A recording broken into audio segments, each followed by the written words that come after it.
fans de la royauté ont planté leur tente depuis plusieurs jours près de Buckingham Palace. Alors la tension est à son comble ce matin. Le public commence à s'installer dans les rues de Londres pour vivre le couronnement de Charles III. Le nouveau roi partira de Buckingham un peu avant 11h30 pour aller jusqu'à l'abbaye de Westminster à midi.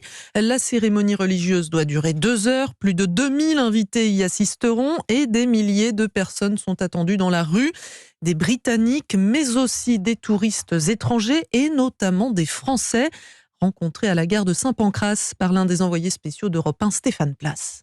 Coiffé parfois d'une couronne en papier distribuée pour l'occasion dans l'Eurostar, un grand sourire aux lèvres, ces touristes arrivent de la région parisienne, du nord, du sud ou encore du centre de la France, comme ce trio qui a organisé ce voyage depuis des semaines. Pas question de rater le couronnement. Depuis le mois de septembre, dès qu'on a appris le décès de la reine, malheureusement, on s'est dit il y aura un couronnement. On a bloqué tout de suite un hôtel avec changement de date au cas où. On a bien fait et on est parti. On devrait s'installer face à Buckingham si c'est possible pour voir le cortège sortir, rentrer et surtout pour les voir au balcon. Je pense que la famille royale, elle fascine tout le monde. Aujourd'hui, en plus avec la série The Crown, ça relie toutes les générations. Puis on se dit que c'est qu'une fois dans notre vie. Moi, j'aurai peut-être l'occasion d'assister au couronnement de William. Le voir et le saluer. Vous faites déjà le geste de la main? Oui, on est entraînés. Voir Kate aussi, voir Kate au balcon, surtout Kate. Nous, on est team Kate, à fond.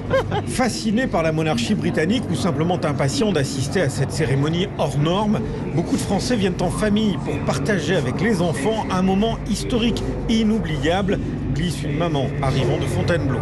Londres, Stéphane Place, Europe 1.